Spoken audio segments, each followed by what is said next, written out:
আমরা সবাই জানি মুসলমান হিসেবে আমাদেরকে সালাত পড়তে বলা হয়েছে, সালাত কায়েম করতে বলা হয়েছে, সালাত আদায় করতে বলা হয়েছে। কিন্তু এখানে আসল প্রশ্ন হলো, সালাত বলতে আমরা আসলে কি বুঝি, আর আল্লাহর কোরআন সালাত বলতে কি বোঝাচ্ছেন? এই দুটি বিষয় কি এক নাকি আলাদা?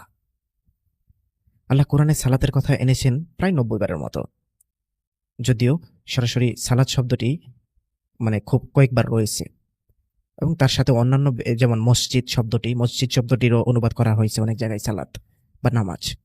যাই হোক, আল্লাহ তাআলা সূরা বাকারা ৪৩ নম্বর আয়াতে বলেছেন যে, আর সালাত কায়েম করো, যাকাত দাও এবং রুকু করো রুকুকারীদের সাথে। সূরা আনকাবুতের ৩৫ নম্বর আয়াতে আল্লাহ তাআলা বলেছেন, সালাত কায়েম করো, নিঃসন্দেহে সালাত অশ্লীলতা ও অন্যায় থেকে বিরত রাখে। সূরা তহার ১৪ নম্বর আয়াতে আল্লাহ তাআলা বলেছেন, সালাত কায়েম করো আল্লাহর স্মরণে। এখানে তিনটি বিষয় দেখি: সালাত সরাসরি আল্লাহর নির্দেশ, সালাতের উদ্দেশ্য অশ্লীলতা ও অন্যায় থেকে বিরত রাখা, সালাত আল্লাহর স্মরণে ডুবে যাওয়া। অর্থাৎ সালাত কোনো যান্ত্রিক রিচুয়াল নয়, সালাত হলো এক জীবন্ত সংযোগ যা আমাদের জীবনকে বদলে দেয়। সেই সলা শব্দের অর্থ হলো সংযোগ, অর্থাৎ আরবির সালাহ শব্দের মূল ধাতুর অর্থ হলো সংযোগ বা সংযোগ স্থাপন করা। এটা সকলেই জানে, সকলেই মানে, এটা অস্বীকার করার মতো কিছু নেই। তাই কোরআনিক সালাত মানে শুধু দাঁড়িয়ে কিছু শব্দ পড়া নয়, বরং আল্লাহর সাথে সম্পর্ক স্থাপন করা। একে আরেকভাবে বলা যায়, সালাত মানে হলো আল্লাহর সাথে মিটিং। এখন একটু আমাদের সমাজের দিকে তাকাই। আমরা সালাতকে শুধু নামাজ পড়া হিসেবে দেখি।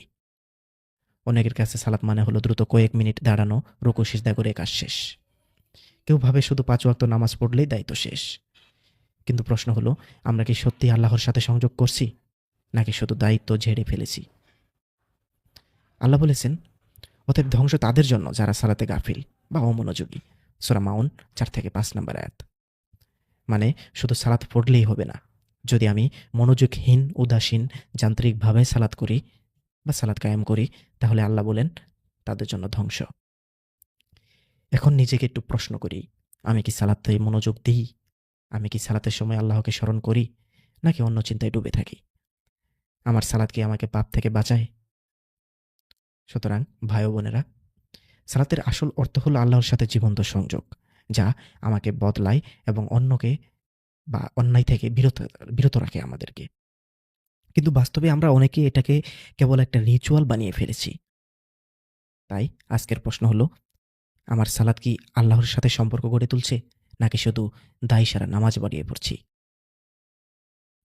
ভাই ও বোনেরা, আমরা মুসলিম সমাজে বড় হয়েছি নামাজ পড়া শিখে, কিন্তু কি কখনো চিন্তা করেছি আমাদের সালাত